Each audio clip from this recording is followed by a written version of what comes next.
welcome to Michelle Sews. I'm here today with a quick tutorial on how to test and assess fusible interfacing for your next sewing project. If you've been sewing for a while, you're probably already familiar with fusible interfacing and what it's used for.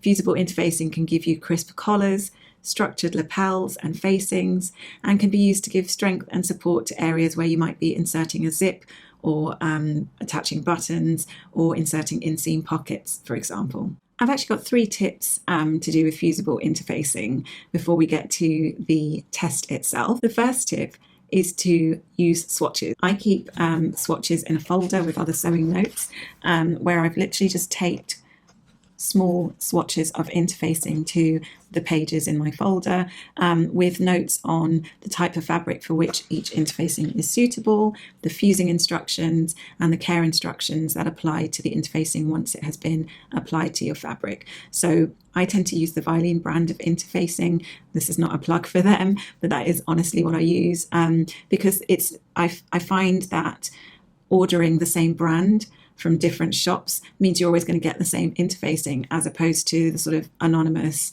unlabeled, generic interfacing that you never quite know what you're getting.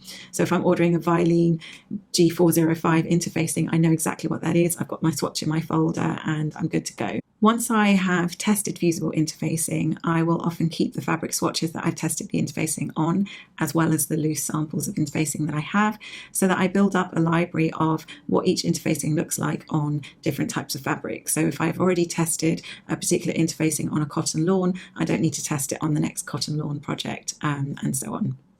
My second tip is to use the information that's often available at the point of purchase to make sure that you're trying to match the right weight and colour and type of interfacing to your particular project.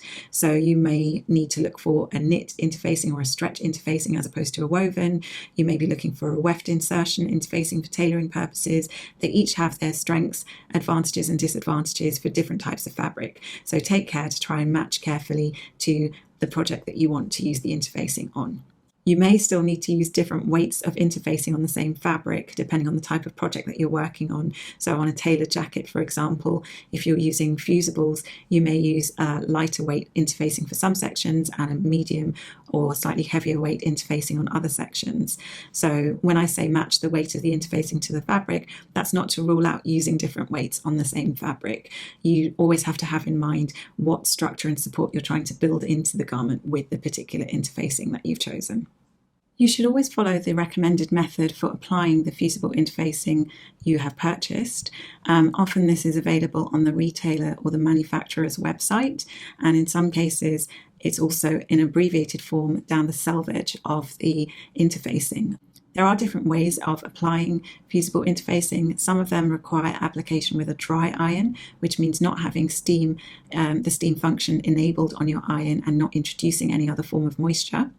Others will require you to apply using a damp cloth, and typically that means putting a pressing cloth over the fusible interfacing, which will be over your fabric, and then spraying water over the pressing cloth before you press with the iron to fuse the interfacing to your fabric. The reason that they tend to recommend using a damp cloth over the steam function directly from your iron is that the damp cloth will allow for a more even generation of steam, typically, than your average iron's steam function, if that makes sense. The main tip for this video is the technique for assessing your fusible interfacing, so let's get started with that. The technique for this test is one that I think I first learned from a book called Tailoring: The Complete Guide to Sewing a Perfect Jacket. It's a bit of a mouthful, but it was a good book on tailoring, and this technique is one that I've used to test fusible interfacing on many projects since then. For today's test, I'm going to be using a sample of a woven fusible interfacing on a linen viscose woven fabric. What we're going to do is have a feel and check which side the glue dots are on, and place the glue dots face down on the fabric. Then take one of your corners and place it underneath one corner of the interfacing.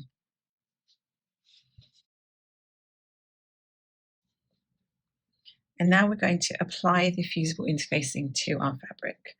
Once the sample has cooled, you can then inspect it from the right side and have a look at how your fusible interfacing is looking. What you're looking for as you assess this are, there's a few different things. The smoothness of the interfacing. Has this fused smoothly with no bubbling on the interfacing side? In both cases, I'd say it has. It looks well fused and there aren't any sort of air bubbles or pockets forming on this side of the interfacing. Similarly, on the right side of the fabric, there's no puckering, no rippling, which you might see if your interfacing hasn't fused well or if the temperature was incorrect. Next, you might be looking to assess the colour and how the interfacing has affected the colour of the fabric. So as you fold this, does it noticeably affect the colour and look of the fabric? Not particularly. So both of these, I'd say, are looking suitable for use on this fabric so far. You might also be assessing whether the edges are showing through. So can you see the edges of the square around the fabric? Definitely not on this one. Maybe ever so slightly on the heavier weight one. And in that case, what you can do is try cutting the edges of your interfacing with pinking shears instead of a straight cut, and that will soften up that edge and give it a bit of feathering. The next thing you want to check is how the interfacing affects the drape and handle of the fabric. How does it move? How does it roll? If you've folded it down the middle of your block of interfacing, does that roll nice and smoothly? Could you have a soft fold along this edge? Or, how does the fabric move? Is it too stiff? But the biggest test, once it's fully cooled down, is adhesion. So if you take your tab, can you pull interfacing straight off? This one seems to have better adhesion already than this one. This one is actually peeling off. So I might then try using it again. Give it more time, maybe a bit more heat and a bit more pressure. And again, let that cool down and then come back to test the adhesion. So there you have it. That's the technique that I use to test and assess fusible interfacing. And as I say, when I make these swatches, I do keep the swatches on fabric as well, so that I know that what fusible A looks like on fabric type B, and I don't have to test this every time I come to make a new garment. I hope this has been helpful to you. If this type of content is what you want to see in your YouTube feed, then please do hit the subscribe button. Until next time, happy sewing. See you soon.